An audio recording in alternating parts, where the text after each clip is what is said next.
On m'a montré ce document qui a été élaboré par un interne de médecine générale qui a passé sa thèse, félicitations cher confrère, un outil de gradation de la violence subie dans le harcèlement à titre d'information affiché dans la salle d'attente à destination des patients.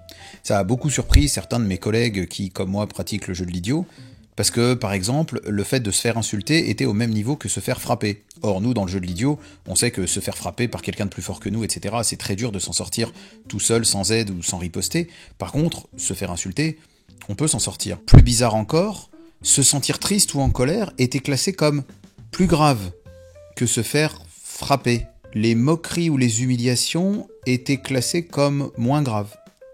Et puis là, quand on s'approche un peu, quand on regarde les détails, on s'aperçoit que les modifications successives du document sont venues aussi de propositions de patients. Et à ce moment-là, tout s'éclaire. Tout s'éclaire sur ce classement qui ne peut pas emporter l'adhésion de tout le monde. Et cela pour deux raisons. D'abord parce que c'est un classement qui est fait à partir de la subjectivité des gens. Par exemple, à titre personnel, si je connaissais pas le jeu de l'idiot et si je savais pas me défendre de toutes ces agressions, j'ai l'impression que l'exclusion, la moquerie, l'humiliation publique, à titre personnel, me paraîtrait plus dure que des insultes franches et massives. Alors que là, les insultes sont classées comme plus graves du fait de la subjectivité des personnes qui ont été interrogées. Mais ça nous montre aussi que la subjectivité n'est pas un outil de traitement, mais un outil uniquement du diagnostic de la personne. Et toi, cher confrère de médecine générale qui a passé la thèse, tu le sais encore mieux que moi puisque tu fais de la médecine générale, et tu sais parfaitement qu'il y a certaines affections qui sont éminemment douloureuses et parfois relativement simples à traiter sur le plan médical, et parfois, à l'inverse, des affections qui paraissent moins lourdes, qu'on a plus de mal à traiter.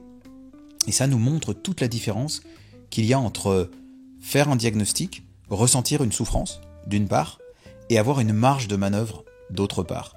Alors oui, évidemment, si je me fais frapper par quelqu'un qui est 2 fois plus grand et 2 fois plus costaud que moi, j'ai vraiment aucune marge de manœuvre, et là, je vous assure, même ma méthode du jeu de l'idiot, elle va pas bien fonctionner.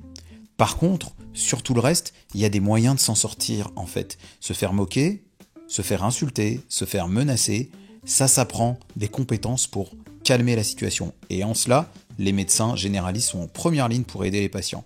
Alors, cher confrère, si jamais à un moment tu as ce message, je t'invite avec plaisir à la prochaine formation que je fais sur le jeu de l'idiot.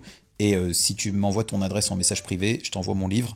Et je te félicite parce que c'est quand même un énorme travail, 3 ans de thèse. Et bravo pour cette carrière en médecine générale. J'espère que tu continueras à t'intéresser au sujet du harcèlement et qu'on aura l'occasion d'en discuter.